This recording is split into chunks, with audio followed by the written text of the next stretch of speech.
Good evening, everyone, and welcome to this exciting webinar tonight. And good morning to those of you who are on the other side of the world. Firstly, I need to advise that this is a joint webinar by the University of Tasmania and the Tasmanian branch of the Australian Institute of International Affairs. We share a unique cooperation in presenting online events while the issues of COVID are amongst us, and we appreciate each other's involvement in these events. Firstly, as a reflection of both of our organisations' deep respect of and recognition of the deep history and culture of the Aboriginal people, the Palawa people, who originally came from the land from which we're broadcasting and who still live here, we recognise them as the custodians of the land and pay respect upon their elders, past, present and emerging. I'm Kim Boyer. I'm the State President of the Tasmanian branch of the Institute of International Affairs. And it's great to have you all with us for this interesting webinar. Firstly, I'd like to acknowledge the attendance this evening online of our Governor, Her Excellency, the Honourable Kate Warner, Governor of Tasmania, and Mr. Warner, and also Her Excellency, the Honourable Margaret Beasley, Governor of New South Wales. And we have other distinguished guests amongst us, including many representatives of the diplomatic corps, both in Australia and overseas, who've joined this event. And last but not least, I'd like to welcome AIIA members across Australia, and particularly our local Tasmanian group, and members of the community, both internationally, nationally, and locally. It's great to have you all here. Before we start and I introduce our special guests tonight, there's just a few housekeeping rules for people who haven't been involved in webinars before, and those of you who might need a bit of reminding. Your microphone, camera, chat function and the raised hand functions have all been disabled so that the speakers won't be interrupted. But we do encourage you to ask questions, although with the size of the audience that we're expecting tonight, I'm sure that we won't be able to manage to get all of your questions, but I'll try as hard as we can. And speaking of questions, I need to apologise for Vice-Chancellor of the University, Rufus Black, who was going to be the moderator of the Q&A session, but due to sort of dodgy internet connections where he is, hopefully he's listening in, but he didn't feel like it was appropriate to try and moderate when his connections might not always work. Finally, if you ask questions in the Q&A section, please try and keep them brief. And thirdly, this event is being recorded both by the University and AIIA for replay later on their YouTube channels and the University's SoundCloud channel. It's also being recorded by Sky News. So without further ado, I'd like to introduce our two speakers and the conversation that they're going to have. Firstly, the Right Honourable Lord Patten of Barnes, better known as Chris Patten and better known in Australia as the last Governor of Hong Kong.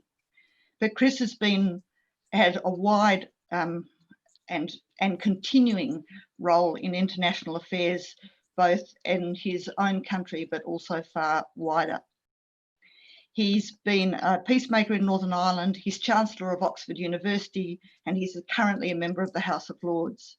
He read modern history at Baillieu College and at Oxford before winning a Coolidge Travelling Fellowship to the United States. He was elected a Member of Parliament for Bath in May 1979, a seat he held until April 92. During this time, he held several ministerial portfolios and was also, at some stage, chairman of the Conservative Party. Chris was appointed Governor of Hong Kong in April 1992, a position he held to 1997, and Hong Kong continues to engage him deeply, as you'll hear tonight. He oversaw the return then of Hong Kong to China. He's been chairman of the Independent Commission on Policing for Northern Ireland set up under the Good Friday Agreement, which reported late 1999. From 1999 to 2004, he was European Commissioner for External Relations, and in January 2005, he took his seat in the House of Lords. In 2006, he was appointed co-chair of the UK-India Roundtable and was chairman of the BBC Trust. He's an honorary fellow of the Royal College of Physicians, Edinburgh, and honorary fellow of Balliol College, Oxford. He's been Chancellor of Newcastle University before being elected Chancellor of the University of Oxford. His publications are extensive, but I can heartily recommend his most recent one, First Confession, which caused me to start a very pleasant email correspondence with Chris. For Australians, Professor the Honourable Gareth Evans is a well-known person in our lives. Gareth is a distinguished honorary professor at ANU, where he was Chancellor till 2019, and he's an inaugural fellow of our Institute of International Affairs. He was a member of the Australian Parliament for 21 years and a Cabinet Minister for 13 of those years, including as Foreign Minister from 1988 to 96. But after leaving politics, or perhaps we could say after leaving the politics of the nation, he became an international politician. He's president of the Brussels-based International Crisis Group till 2009, the board of which was in fact co-chaired by Chris. He co-chaired the International Commission on Intervention and State Sovereignty from 2000 to 2001, which initiated the important responsibility to protect concept. And he currently chairs the New York-based International Advisory Board on the Global Centre for the Responsibility to Protect, the board of the Seoul-based Asia-Pacific Leadership Network on Nuclear Non-Proliferation and Disarmament, and the Advisory Council on the ANU Centre for Asian Australian Leadership. He's also written a large number of books, and most recently, Incorrigible Optimist, a political memoir. Again, I can heartily recommend that. And I can't wait to listen to the conversation between these two learned, distinguished, and amusing characters. Thank you. Well, thank you so much, Kim, and to the Tasmanian branch of AIIA for bringing us together. And let me say by way of introduction that Chris and I are obviously from very different political tribes, but nonetheless, and we don't always agree about everything, as I suspect you'll hear a little bit later on when we get to China, but we have been pretty good friends now since the early 1990s, when he was Governor of Hong Kong and I was Australian Foreign Minister. We continued our relationship over subsequent years, including that time together at the International Crisis Group. We've done various gigs together as Chancellors of Oxford and ANU, respectively, and it's a huge personal pleasure for me to join him in this extended conversation this evening. I thought we might begin with that sort of personal note by me asking Chris how he's actually surviving himself the COVID pandemic to which we're all being subjected. In my own case, I have to say that although a great many of my compatriots, as Australians here will all know, have been doing it very hard indeed, both financially and physically and perhaps emotionally as well. My experience, both at home here or down at my Great Ocean Road beach house, has really been pretty comfortable, and the experience has actually given me a kind of psychological permission to move into that gracious retirement, which is probably long overdue, as many of you will be quick to point out. And I've in fact spent my time, I guess, apart from the occasional online event like this, simply sorting out photographs and culling and sorting out archives in order to prevent my family from having the invidious task of hauling in the tip truck when I cark it, hopefully in the not too imminent future. So that's been my experience. But Chris, what about yours? It's probably rather more difficult for you because you've got very heavy ongoing responsibilities both at Oxford and the House of Lords. How's it been? Well, a bit like yours, really. One of the well-meaning but more absurd things that somebody said right at the beginning of the lockdown in London, which came, I think, too late, but anyway, there it is. one of the absurd things somebody said was that we're all in this together. And of course, we're not. I've got a very nice house in southwest London. I've got a lovely garden. There's parkland in front of the house, which runs all the way around to the Thames. Not like living on the 10th floor of a tower block in White City, just up the road, with 2 or 3 kids homeschooling and with a husband who doesn't know whether he's going to have a job, or a wife who doesn't know whether she's going to have a job. So I've become more aware, I think, as a lot of people have than I was before, of the invidious nature of social inequity. And I will be amazed if if there isn't one thing which survives into the world after this, namely a sense of the inequalities in our societies, which really do, I think, start to redraw the boundaries between left and right in politics. But like you, I've been quite occupied. I've spent a lot of time reading.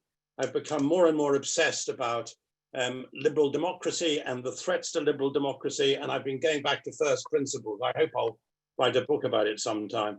I've been reading Tocqueville and Cicero and Sami Finer. And next week, I'm off to my house in the southwest of France, in La France Profonde, where all my family will be. And there aren't any cases of infection at the moment. So not equity, but I've survived with a sense of gloom about the prospect for my kids' generation over the next few years as we recover economically and in other ways from this, and as we recover from the present world disorder, which we can probably come to. Well, we'll come to in a moment, how we're going to cope with that new environment, which will undoubtedly confront. And when it comes to reading, I have to say I've left no cliche unturned myself by actually getting around to reading War and Peace after putting that off for 60 years. But there we go. Look, the topic we're confronting tonight is the challenges for international policymakers post-COVID, but the immediate challenge, of course, is to deal with COVID itself. And I thought we might spend just a moment or two reflecting on how our respective societies have been coping with this enterprise. In Australia, I have to say that, objectively speaking, we've been doing really pretty well. We're experiencing a second wave exercise, which is generating a lot of political angst in my own state of Victoria at the moment. But when you look at the overall figures, comparatively, we're not doing too badly at all. With with a population of 25 million, just 10,000 confirmed cases, and just over 100 fatalities. But UK, unfortunately, not so good. I mean, 3 times, or less than 3 times our population, but not 300 deaths, but 45,000 deaths, which is something like 400 times our death rate rather than 3 times. Well, not the rate, but the numbers. And the United States, of course, even worse. I mean, 13 times our population in Australia, but not 1,300 cases, but rather 140,000 deaths. And that's really pretty alarming. We in Australia are doing better as well when it comes to the actual morbidity. Our death rate for those going into ICU has been about 15%, as compared, I understand, with 40% in the UK and an absolutely ghastly 70% in the United States. So I want to ask you to reflect a bit on why things are as they are in the UK. In the US, I guess we can all see the obvious things that are screaming at us: grotesquely incompetent and insensitive leadership, lack of national coordination, and built-in inequities in the system, which are really sort of breathtakingly dramatic in their adverse implications for people. In the UK, however, where the results have not been good, I think you'd have to acknowledge, much more cohesive society, much better health system on the face of it, and yet absolutely terrible numbers. Just bad luck, or does it all come down to bad leadership again? Well, first, a light before the gloom. You probably know the story about Woody Allen, who told a friend that he'd done a speed reading course. He said, I've read War and Peace in 20 minutes. It's about Russia, he said. One of the things we've suffered from over the years, in England in particular, but Britain as a whole, is a sense of exceptionalism. We criticize America for it, but it's been very much, I think, a part of our political culture over the years, and has done us huge harm.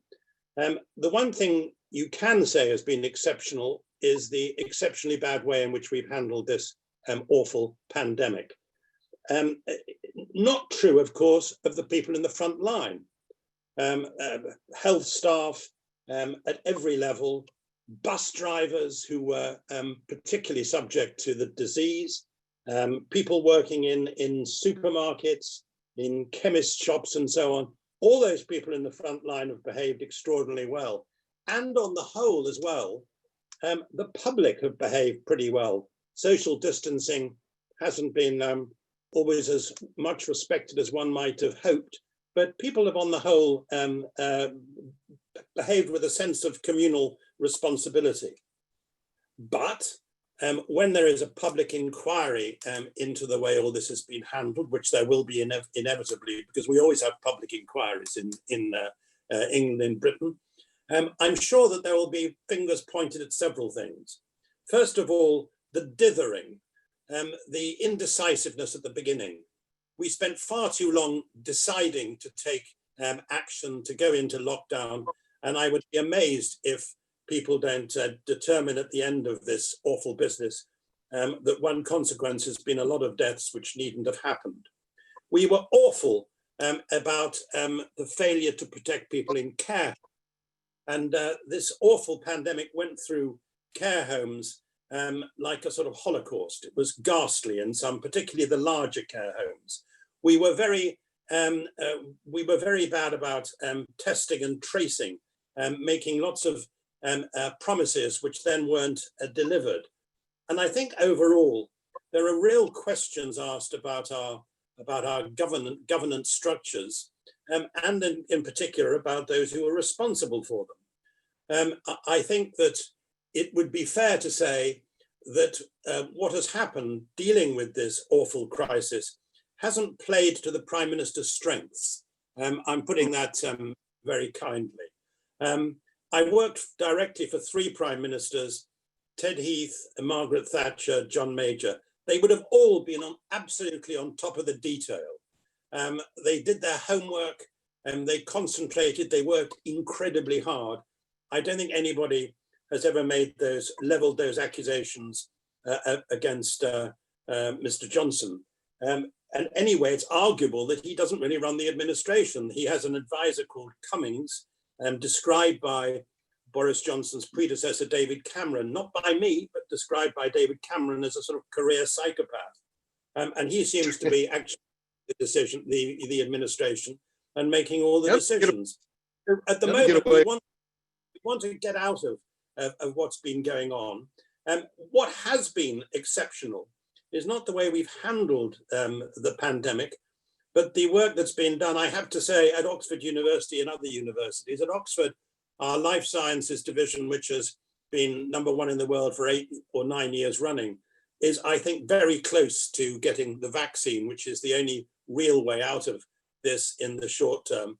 I hope we'll be making announcements about the progress made in the next few days. And there's also very good work being done at Imperial. So our universities are terrific, but an awful lot else has gone wrong. And of course, the government politicians are now blaming everybody else except themselves.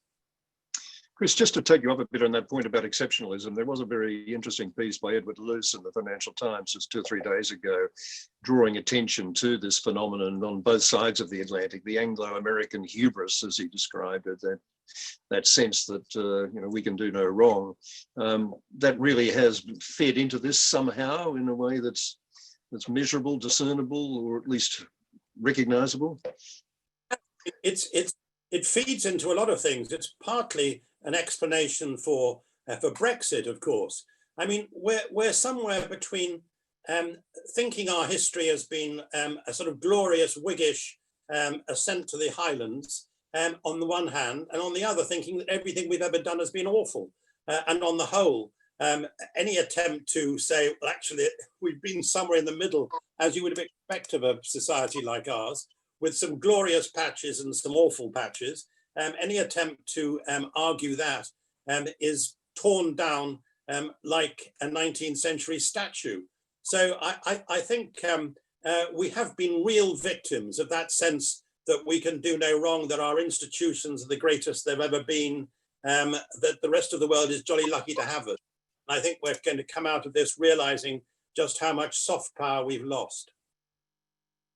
Well, I did want to spend a couple of moments on Brexit before we move on to the rest of the world, because this is something that consumed all of us, and you personally, of course, for many, many months as we watched the UK venture down this path of self-harm, which was really pretty much beyond belief for most of us who thought the country's leaders were still capable of some kind of rationality on these issues. But it was very disappointing. And what was disappointing above all, I think, was the notion that somehow the Anglosphere would come riding to the rescue of Britain severed from continental Europe, and that there was so much sentiment left and so much potential economic benefit left in these English-speaking relationships that all would be well. I mean, I think, and I wrote at the time that it was totally illusory, certainly from an Australian perspective.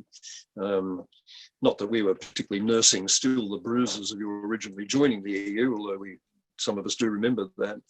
But the notion that economically there would be some mutual advantage in this kind of relationship that was somehow different and better than that within the EU seemed to me to be quite extraordinary. And the notion that there was any kind of residual sentimental attachment to the UK of a kind that would mean that together we were capable of doing great things again, I mean, again, just seemed to me totally illusory. Not much sentiment in Australia at the moment following the revelation of the Kerr-Whitlam, the palace letters, which you've probably been reading about, but we won't waste time on that because we've got so many other things to talk about. But I have to ask you, what is your prognosis now about whether Brexit is capable of being consummated without even more catastrophic harm than that which all of us have been anticipating, not least yourself? Well, I'm very able to see how it won't be consummated, because the government have doubled down on leaving the European Union. There's a transition period during which negotiations are taking place of a year. The European Union offered another 2 years to extend it. The government said that wasn't necessary if we didn't reach a deal within a year. This is a deal over arrangements which have been in place for over 40 years. So not easy to reshape our relationship in a way which looks after our national interests. And there are 2 or 3 issues which I think are particularly important. First of all, we were promised during the referendum and afterwards by people who turned out to be, I think the polite way of putting it is economical with the truth. We were promised that we would have a frictionless agreement with Europe after all this is over. A couple of days ago, a senior minister who's in effect the CEO of the government, Michael Gove, announced some of the measures we were taking in order to prepare for departing the European Union finally at the end of the year after this transition period, which involved, among other things, spending 700 million on lorry parks for trucks going to Dover, from Dover to Calais and so on. 50,000 extra customs officials, and literally millions of bits of paper which businesses are going to have to fill in. Plus, of course, new arrangements on things like health insurance, on taking your bloody animal to the European Union and so on. So frictionless is obviously a relative concept. Secondly, the idea that after the hammering the economy is going to take on coronavirus, it makes sense to cut ourselves off from our largest market. Probably 45% of our exports go into Europe, and to make it more difficult for people to export to Europe, to put up costs for what they import from Europe. The idea that this is a way of strengthening our economy after COVID is simply a piece of ideological fancy. It's madness, it's lunacy. And there is a cynical view, I think, in some parts of the government, which has been taken over by dogmatism. I think there's a cynical view that if things don't look pretty good, if things go wrong, they'll be blamed on the coronavirus, not on leaving the European Union.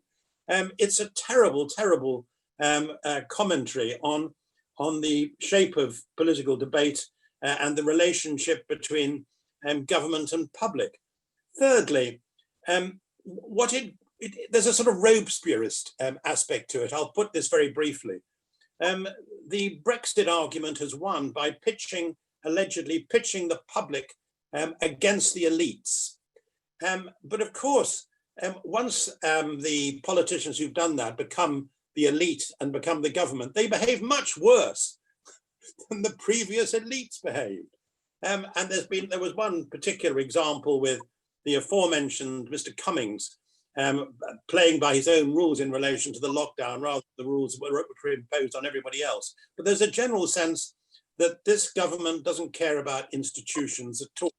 And any institution which threatens to get in its way, whether it's courts or the BBC or universities, is for a hammering. And I think that's profoundly worrying for our future, more worrying in some respects than the consequences of, which I think we'll get at the end of the day, a very bog standard deal with the European Union. People talk about comparing us with having a deal like Australia or Canada.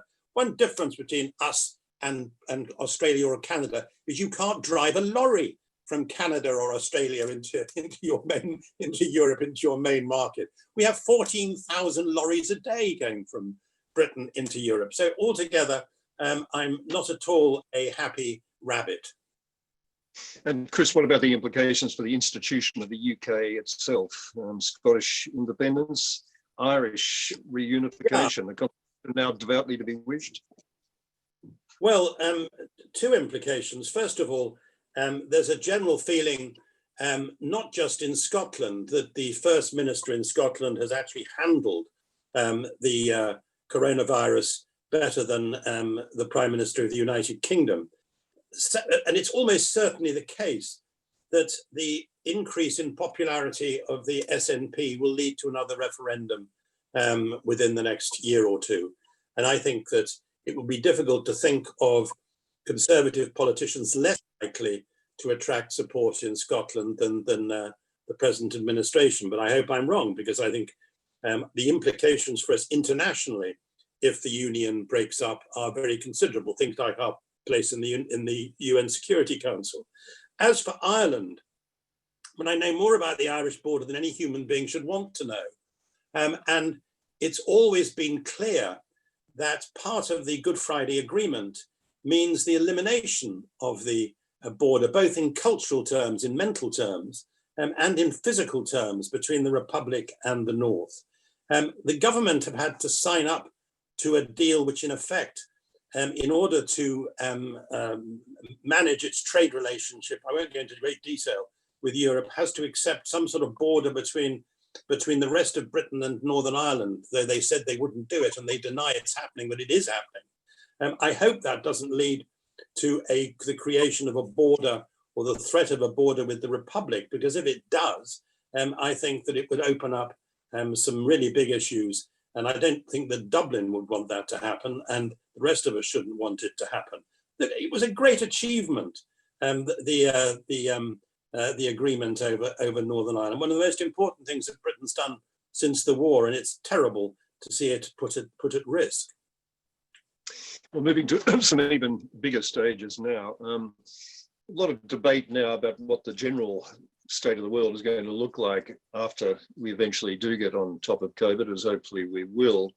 And several scenarios are sort of anticipated or talked about. One is a further acceleration of that trend toward populist nationalism and all the ugliness that goes with it, which has been, flourishing obviously in recent times and is demonstrable in a lot of the behaviour of not only the Trumps of this world, but the Bolsonaros and the Dutertes in our region and the Orbans and the Bolsonaros and so on, with anxiety about further retreat from globalization, further move toward onshoring and breaking of supply chains and renewed protectionism and all the rest of that particular story.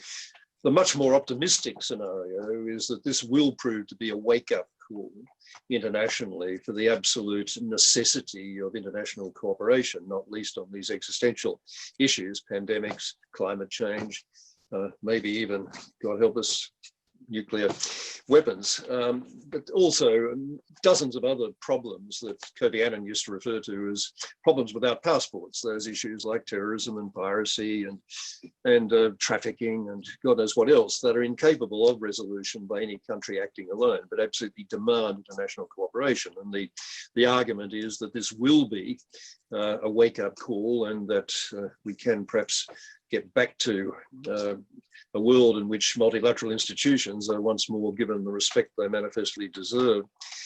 The third alternative, I suppose, is that neither of the above extremes will come to fruition, but will somehow, muddle through, as we usually do, with a continuation of what was already a rather fragile and disconcerting environment where there were plenty of elements of that populism, that nationalism out there, that inward-looking approach, and not much enthusiasm for multilateralism, but possibly with scope for its rebirth under a changed American leadership, which we'll come to in a moment. What's your own take on how this will pan out in terms of the big picture issues of that kind, the scene setting, if you like, the scene framing dimensions of this? Well, I'm slightly burnt by this issue. I think it was 2009, I produced a book called What Next? The main argument of which was that most of the really big issues that face individual nation states can only be handled through international cooperation. And the book came out at just about the same time as the international financial crash. So the sales weren't frightfully good. But I still think the argument, as you were putting it then, is true. But I think it's going to be more difficult to deal with populism, or the sort of paranoia-driven populism, which we can explore a bit, just with the election of a new president in the United States, or with the end of the bloody Brexit argument in between Britain and Europe. I observe, for example, in Europe, what's been happening in both Poland and Hungary, which are driven, I think, where right-wing nationalist populism and rather anti-democratic populism are driven by a sort of paranoid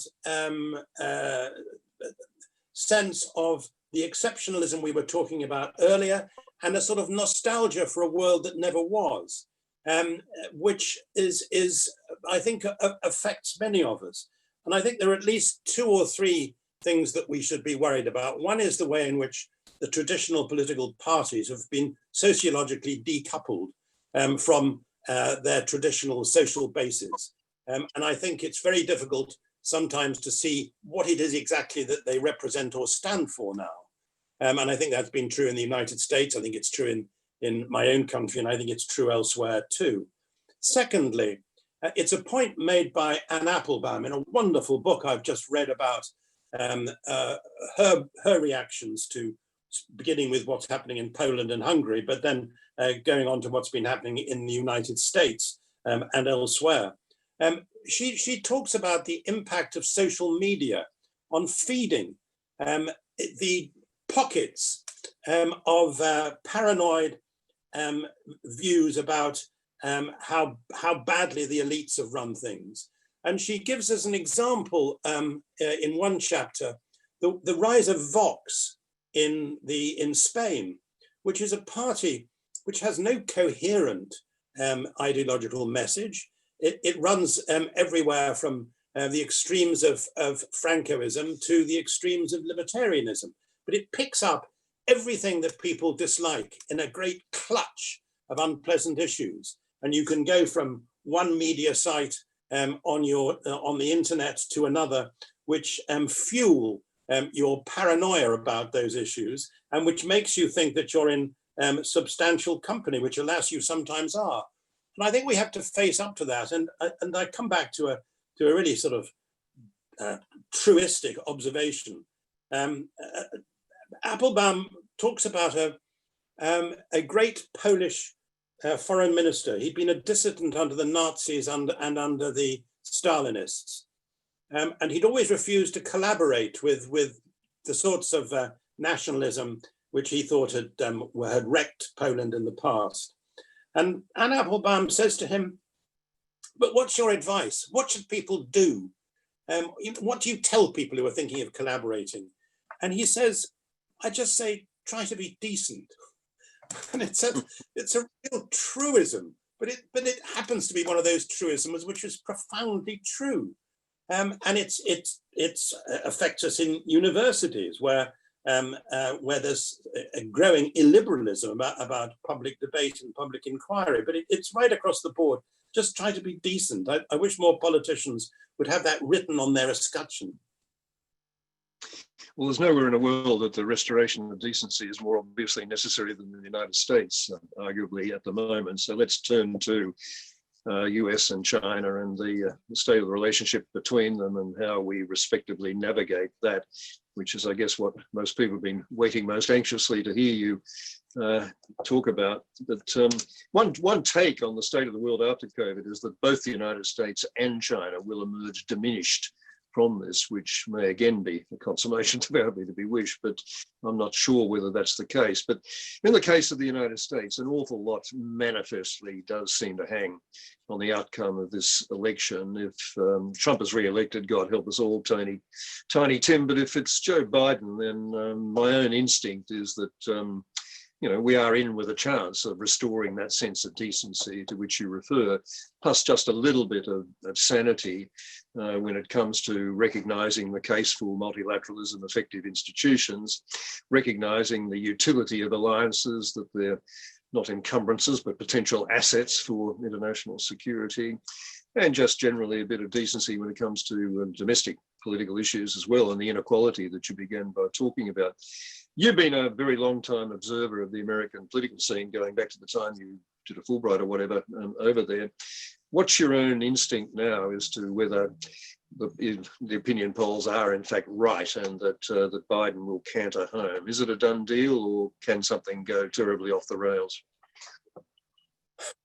Well, as you and I both know from personal experience, in politics, in democratic politics, things can always go horribly off the rails. I remember a pro-China hack in Hong Kong when I was governor having an argument with me once about democracy, and he said, we're not against elections. He said, we just want to know who's going to win in advance. And so, of course, we want to know, it would be nice to know that Biden was a shoo-in. At the moment, it does look as though there's a sort of tsunami of support behind Biden. And I think that the election of anybody but Trump is a necessary, if not sufficient, condition for creating a better world with leadership by the United States, by a United States which believes in allies. Now, it's not going to get us everything we would want, but when one thinks about the people who would be working with Biden, you and I know a lot of them, and they would be extremely impressive and very smart. People like both the Burns, Bill Burns and Nick Burns, people like Susan Rice, really smart, decent, internationally minded people who know about the rest of the world, who've worked in the rest of the world, who are decent, and who have a real sense of the importance of America being as good as it wants to be, being seen by the rest of the world as the city on a hill, and not just taking it for granted, working hard for American exceptionalism to be accepted. And I think there's a lot that they have to do, because going back to what I was saying about liberal democracy earlier, I think the threat to liberal democracy is not just from Russia and China, and that's a very assertive threat, but from the way we actually behave. And I think Biden would be as I said, a very good starting point for creating a world of alliances rather than a world of which purports to think that the way you make America great again is by avoiding having alliances with anybody who shares your values or should share your values. But I wonder what we think about how different a Biden foreign policy really will be, both in the Indo-Pacific theatre and in your own space, the Euro-Atlantic. There is still an element of hubris I see pretty evident in American policymakers, including a Biden government in waiting, and a belief in American primacy predominance, which is finding it difficult to intellectually accommodate the reality of China's rise as a very, very serious competitor for that influence. I mean, privately, of course, a lot of the Americans you talk to in those leadership positions acknowledge the reality of the new world we're in and the adjustments and the accommodations that have got to be made. But publicly, it's still a no-no in American discourse to acknowledge anything other than American exceptionalism taking the form of absolute American supremacy. And that worries me in terms of America's capacity to handle the increasingly complex dynamic that the China relationship in particular is going to be. And we'll come, of course, in a moment directly to China. But what's your own take on how different American foreign policy will be and how different it needs to be from that sense of American supremacy that has been such a dominant factor? Well, I suppose I agree with a bit of what you've said. I mean, it is an implacable reality that China is a larger share of the world's GDP than it was 5, 10, 20 years ago, partly because China has done very well out of a global economic system, which was to a very considerable extent created by the United States. So I accept that is a reality. How sustainable it is, given China's problems of debt, of demography, of the environment, we can perhaps talk about a bit later. But one thing I think the rest of us have to square up to is it's not going to be possible to put together the sort of alliances which are necessary in order to deal with some of these international problems, unless liberal democracies have leadership from Washington. I think that Australia, Britain, should, of course, aspire to doing more and better internationally. I think the Canadians are wonderful. New Zealanders have a great prime minister. But this is only going to work if you have America prepared to give a lead. And if America gives a lead, while providing lots of advice, the rest of us will have to and should be happy to follow. So I take your point that America has to recognize that it has to behave with occasionally a little more humility than it was accustomed to. But actually, when you look at how it behaved after the Second World War, when it was a victor, no victor has ever behaved with the sort of magnanimity, intellectual and political and in security terms that America showed then. So if Biden was more like Harry Truman, or even Eisenhower, who saved Britain from the worst of imperial exceptionalist sentiment. If an American administration behaved like that, I think it would be should be wholly acceptable. The rest of us. I would just like to have an American president who actually talked to Angela Merkel or Macron or Rutte or Johnson or Morrison or other world leaders as though they were colleagues rather than stupid spear carriers. I mean, it really is a time for re-establishing relationships, and I just wish that the fact that it had been espoused by John McCain didn't make, for some Americans, particularly this president, the idea of a League of Democracies seem so alien a concept, because I think we need something like that in the years ahead. Well, I was going to come to the Alliance of Democracies concept in a moment, but let's jump straight to that now, since you've mentioned it, because it is an important part of your repertoire responses to Chinese overreach and general misbehavior and human rights ugliness and so on. But I of course, understand the point that's being made and the utility of like-minded souls operating a lot more coordinatedly than has been the case in recent times. But is an alliance of democracies really the answer to the big existential problems, the big three of pandemics and climate change and arguably nuclear weapons as well? I mean, democracies are not going to get us there. That requires buy-in from non-democracies manifestly as well. Is an alliance of democracies really going to be the whole answer to push back to China in my part of the world, when countries like Vietnam, which are manifestly not democracies, are such an important part of the equation? And is promoting the idea of an alliance of democracies, or an organization of democracies, or a caucus or a club of democracies, really even going to be all that helpful on the human rights front, which you and I are both pretty passionate about? Given that, the message that has to be conveyed here is that what's being breached by so many of these authoritarian characters, including China itself, is essentially universal values, not Western values. You've got an alliance of democracies, flogging the Western values drum with the vigor that so many of the enthusiasts for this concept do. It just seems to me to reinforce the sort of division that we desperately need to be able to overcome. So, I mean, I've got real reservations about the concept, but I know you're an enthusiast for it, so perhaps you can explain why. Well, I'm not wedded to the idea of calling it an alliance of democracies. What I am wedded to is the notion that unless countries like Japan, South Korea, India, as well as the ones we would traditionally talk about, are prepared to work together both in terms of sustaining global agreements and in security terms as well, we'll all be picked off one by one.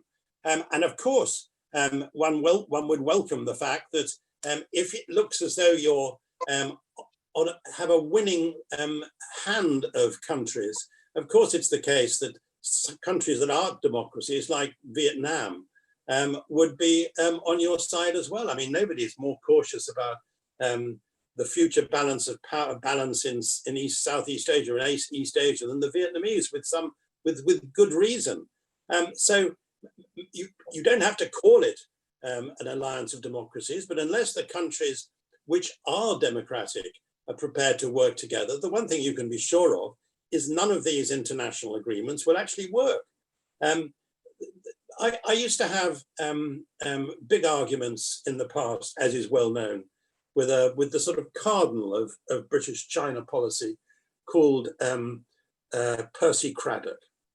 And Percy Craddock memorably said, and was publicly quoted as saying about China, they're led by thuggish dictators, but at least they keep their word.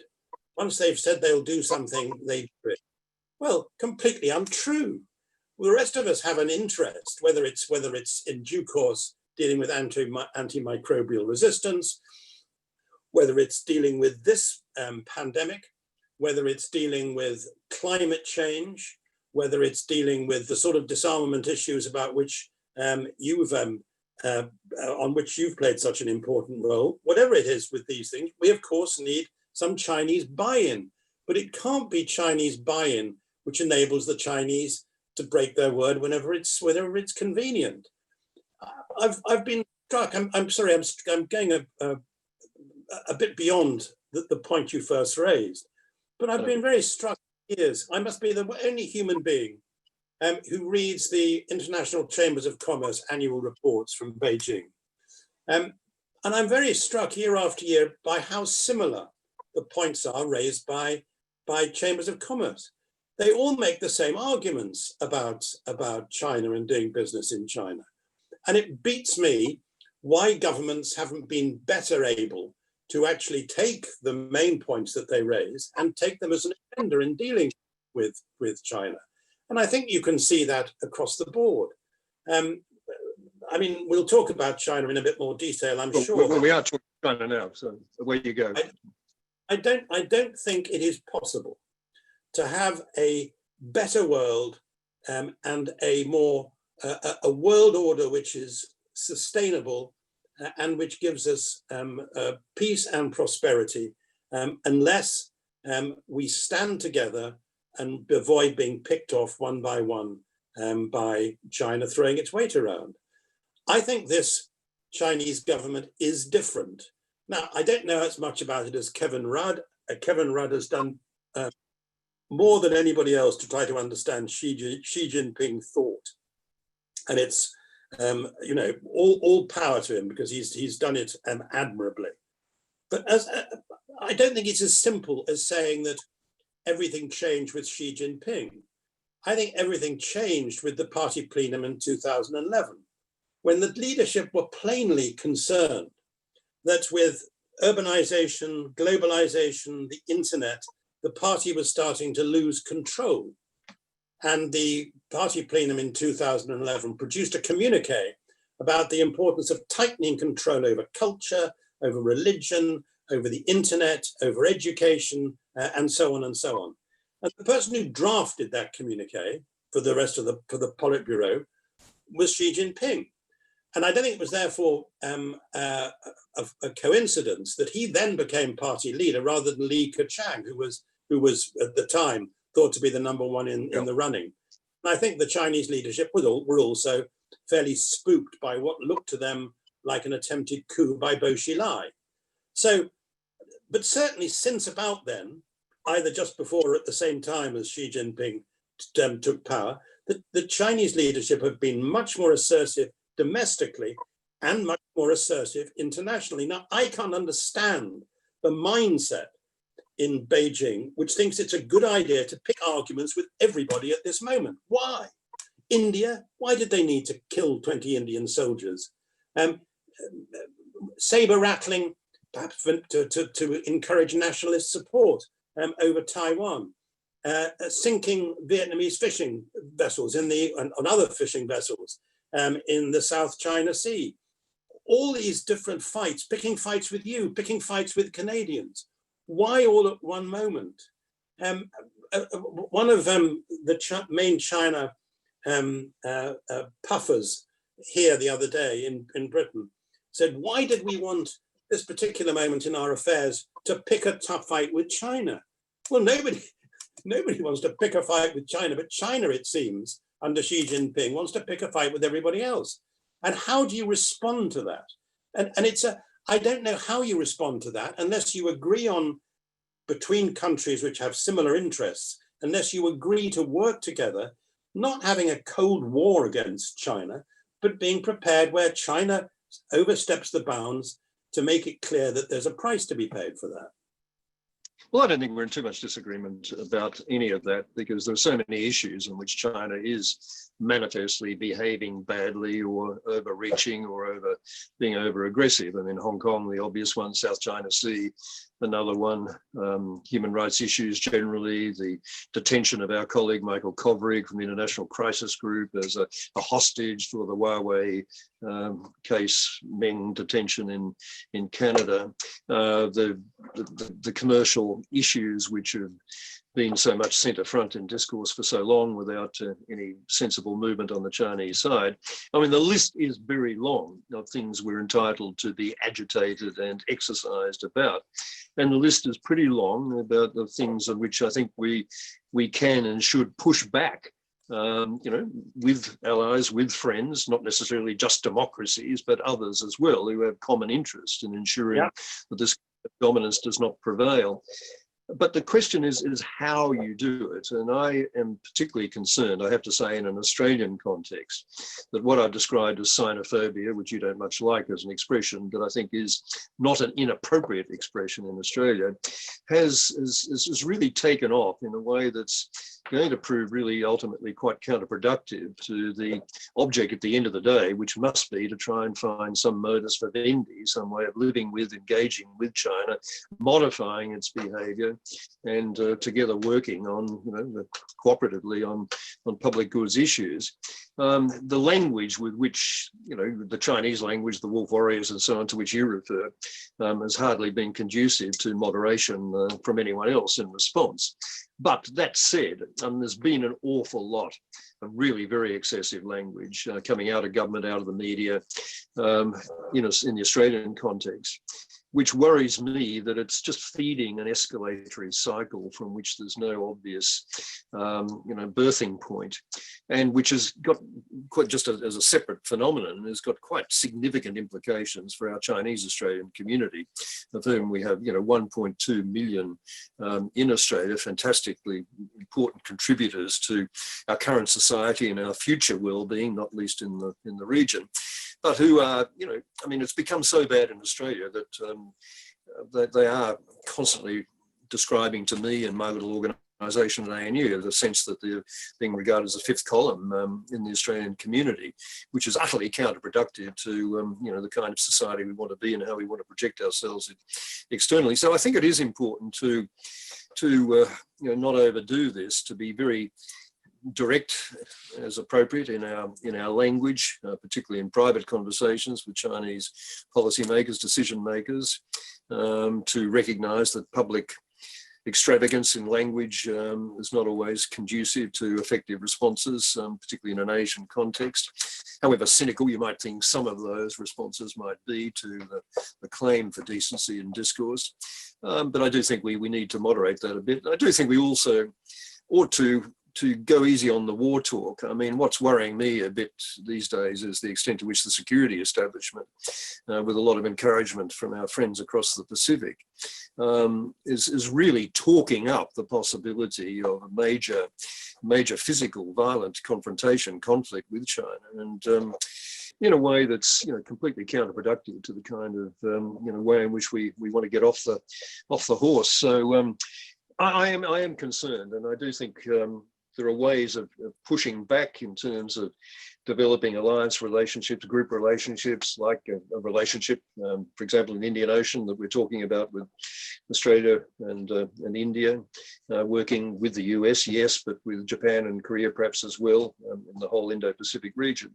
I do think there's a case for finding other ways for making views very, very clear about the counterproductive character of China's own behaviour on its own interests.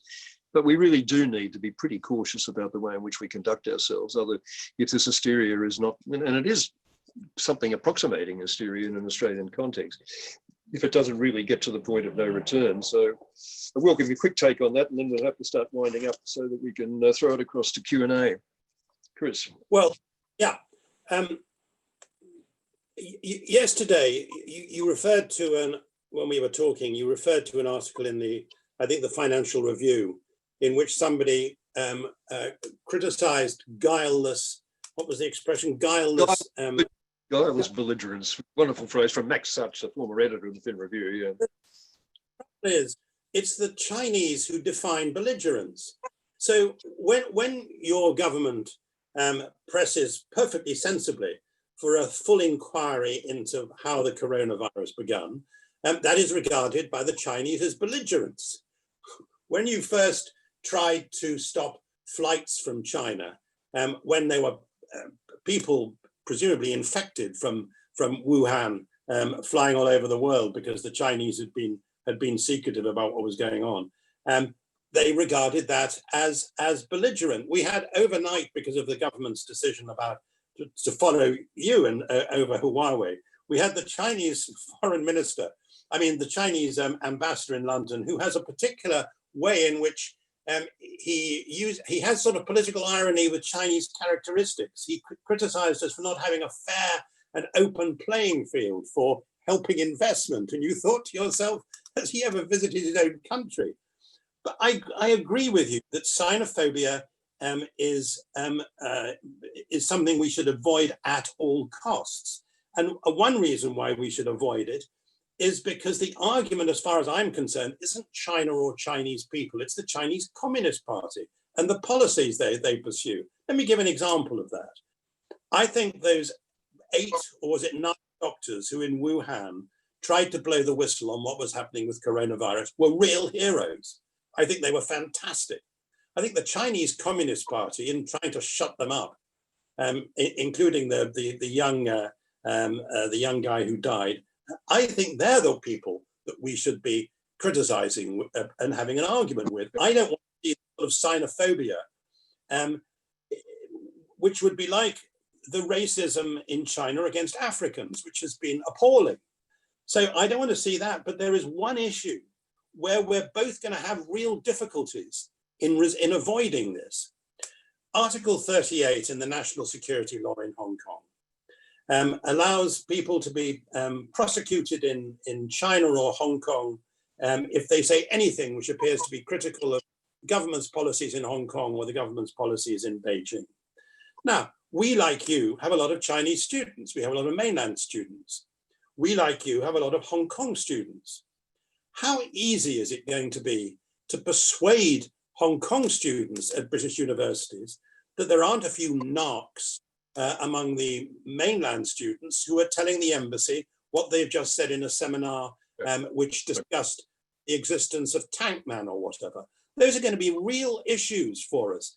And that is going to provoke exactly what you and I don't want to see. You have the former chief executive in Hong Kong promising a bounty of $1,000 to anybody who tells on somebody who said the wrong thing about Beijing or about the national security law. And it's going to cause real problems for us. Chris, the responsibility for policymakers, however, is to somehow identify a resting point, some way from which you can begin to regroup and recreate a sense of decency and effective cooperation.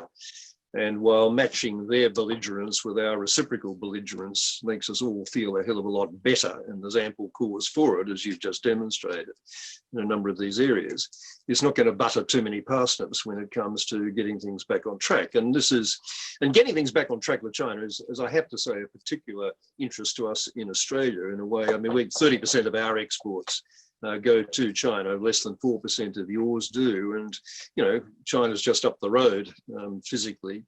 If should ever come to ending in tears, these relationships. So to us, it sort of matters. And we've got to think very, very hard about how to step off this escalatory ladder that we seem to be inexorably now on.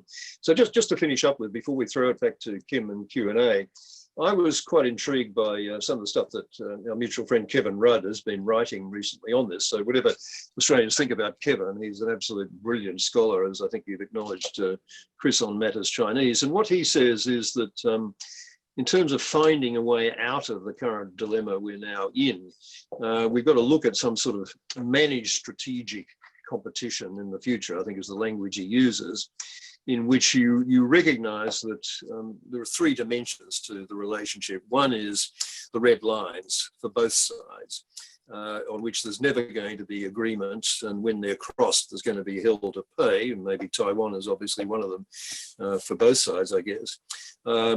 But, you know, for which you can't expect any kind of decent cooperation. It's just going to be a given for the foreseeable future. A second area is where there's the possibility of cooperation if slightly cooler and wiser heads can prevail, and trade policy and economic issues of the kind that we're so concerned about pretty much come into that category. And the third category that he identifies is that set of global public goods issues on which bilateral and multilateral cooperation ought just to be regarded as the norm and not the subject of contest or chest beating at all. And if we could sort of work our way, position ourselves to some kind of working relationship with China, we the West, we the region, then maybe there is a way through this, short of an inexorable downhill slide. Do you think there's any merit in thinking in those terms? Yeah, I mean, I just think it's more difficult to turn that into a policy which gets you anywhere. But they seem to me to be desiderata, which it's very difficult to argue with. But I mean, I noticed that you mentioned Taiwan a couple of times, and the most the most explicit thing he mentioned was Taiwan. I know very little about Taiwan. I've only been there once in my life when I'd written a book about, where I was making some television programs about China. But it plainly gives the lie to the argument that the Chinese culturally are hostile to democracy, because I think it's a very lively, buoyant democracy. But I mean, my friends who know a lot more about the security issues are genuinely worried now about where the Chinese rhetoric, the Chinese Communist Party rhetoric about Taiwan gets them. And if we're going to have a discussion about red lines with China, do the red lines include saying to them, if you take military action against Taiwan, we'll defend Taiwan? I mean, where are our red lines? I'd prefer not to talk about Taiwan, but just to let them know that we're serious about it.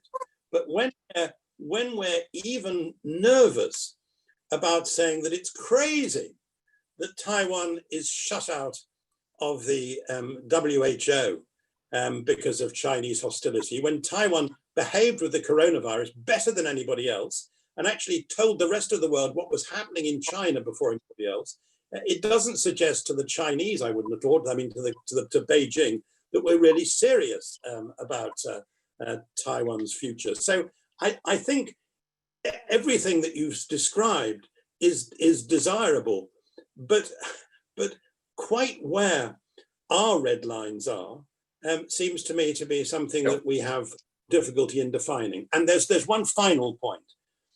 Politics are cursed by geography. And I totally accept that just as we're offshore Europe, you're offshore Asia. And a huge amount of your foreign policy has to be focused on your own neighborhood. But I just think it would be both a mistake for us and for you to underestimate the importance of our role for China. I mean, China could presumably get more ore from Brazil, worse quality, higher expense. Would they actually think that was in their national interest? So I don't think you should underestimate your own importance to China. No. All fair comment, and we could pursue this a lot more, but we are running into question time in a big way. So Kim, over to you to pull together some questions for us. Thank you both for that terrific and frank conversation. Forgive me, I'm going to go sideways a bit to read the questions, but can I follow on with a question about Taiwan? One of the questions was, if China did invade Taiwan, what should the responses be from both of the UK and Australian governments? Chris's red line. Well, it's a really tough question. I mean, the first question is, what should the United States response? Because the US is completely committed to the defence of Taiwan under those communiques of the 70s, and it is a red line. But the reality is that the US military capability to win an easy victory in the Taiwan Strait, should there be any military adventurism from the Chinese side, is now much more questionable than was ever previously the case. The SE denial capability of the Chinese is really quite significant and substantial and seriously worrying defence planners. So, is it possible to meet some military adventurism in a relatively limited but effective way from the United States? Is the first question, or whether are you being condemned in going to the defence of China to mount a full scale war, the United States against China, and the prospects and the immiseration that would be associated with that are just too awful to contemplate. As to what Australia, I mean, Chris can speak for himself, but the UK, as to what Australia should do, it would be a very serious dilemma for us. There's no American war that we haven't fought alongside the Americans for the last 100 years plus. Iraq in 2003 should have been an exception. I think it probably would have been had the Labor government been in power then, but that's another story. This one's a tough one. I think Alexander Downer, when he was foreign minister, was very reluctant to commit in any way to Australian engagement, just as part of the ANZUS alliance and for traditional going along with the big guy ride position. And I respect Alexander for that, but in the environment we're presently talking about, where red lines do have to be marked and red lines have to be drawn, and Australia's own future is going to very much depend arguably on that balance being very clearly understood and established. Maybe there would be an even more imperative than usual for us to join in, but a really, really tricky decision for everyone involved, and let's hope to God that it doesn't come to that. I've thought for a long time that the Chinese would be the last thing the Chinese would actually do. They would huff and puff and seek to blow the house down with rhetoric in Taiwan, but would never actually mount a military kinetic operation. But as Chris says, and as a lot of commentators are saying, you have to, given the atmosphere that's now prevailing and the way in which this rhetoric is careering, the possibility of that happening is no longer nearly as remote as it has been until quite recently. Chris? Well, I think that the last point you made is correct. I think that we focus a lot on some of the dangers of American nationalism. I think Chinese nationalism is arguably even more of a worry about Taiwan. You know what I think? I think we shouldn't say. I think that there are those lines in Shakespeare. I will do such things, what they are, I know not, but they shall be the terrors of the earth. And I just think the smart thing is to make clear our concern about the future of Taiwan, and to make clear that we think Taiwan is a red line, but not to go further than that. And I don't think that is being pathetic.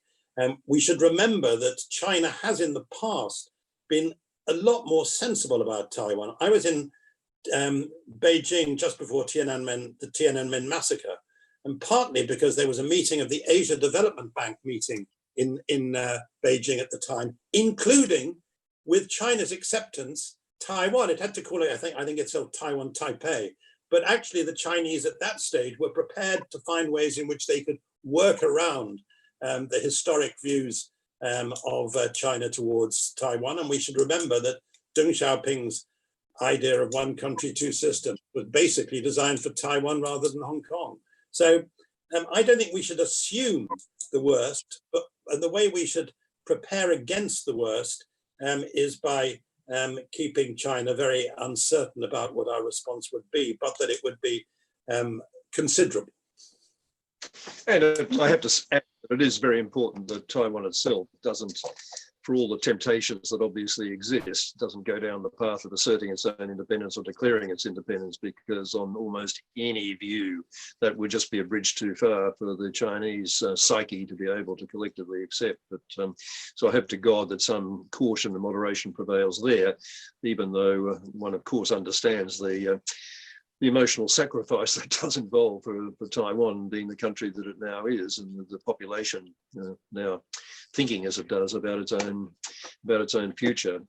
But I mean, let's just be optimistic that if we can calm the temperature, if we get a little bit of sanity back on the American side of the Pacific, and a little bit of willingness to make clear to China what the limitations of acceptable behaviour are internationally, that we can find a way of pulling back from this. But not an easy one at all. Kim? The next question was specifically for Chris. What should the UK government do, Chris, if China or the Hong Kong government tries to prevent Hong Kong passport holders coming to the UK as promised by the UK? I'm not sure that they can actually lock the door as far as Hong Kong is concerned. It seems to me rather difficult for them to do that, though I suppose they can try to do things through financial institutions in Hong Kong, which would have considerable consequences. I think the rest of the world should be prepared to be generous about resettling people from Hong Kong. I'm particularly concerned about younger people who've been heavily involved in the demonstrations, and in many respects are not qualified for BNO passports. And one small thing I think we could do as concerned English-speaking countries, UK, Canada, Australia, United States, New Zealand, is establish some sort of freedom bursaries or freedom scholarships for kids from Hong Kong. I mean, I'm seeing one later this week. I was dealing with a case involving one for Oxford a couple of days ago, and I think it's a small but practical thing. It wouldn't cost us very much, but it really would help some of these kids. I mean, I'm in the position in which, for years, every time I've been going through an international airport or talking to people from Hong Kong, meeting them in other places, people always ask whether they should stay in Hong Kong or whether they should leave. And it's now a much more difficult question to answer. Thank you. There have been a number of questions about climate change. So particularly post-COVID, has the emphasis gone off climate change? Will the emphasis come back on climate change? What are the sorts of responses that you both see in terms of climate change in the next 3 or 4 years? Well, if I could begin, climate change is the great existential problem of our time, along, I guess, with the other two pandemics and the prospect of a nuclear catastrophe. And it absolutely cannot be allowed to slide off the agenda with the current preoccupation with COVID. Climate is always just about the first thing I think of whenever I talk about the virtue and utility of multilateral cooperation, and when I talk in particular about devising a strategy to get us out of the hole with China that focuses on areas of common interest rather than competition or divided interests. Climate is absolutely number one, and I think China should be taken at face value with its own commitment to playing a significant leadership role there. I mean, some will say it was just cynical opportunism to jump in and fill the gap left by the Americans when they departed Paris. But this is obviously critical stuff to get right. And I hope to God that the COVID thing won't so comprehensively distort people's thinking about priorities, and so comprehensively set the climate agenda off course that we'll be going backwards, because we desperately need to move forwards on this. That's pretty much stating the obvious, but maybe Chris will be a bit more sophisticated. No, he'll state the obvious in slightly more telegrammatic and provocative terms. When I was in Australia last year, partly to give a lecture at the University of Melbourne, I was also staying in Sydney. And I expressed then my surprise that I was watching every night on the news, Sydney being ringed, besieged by fire. And also hearing some senior politicians denying that climate change was really the existential issue which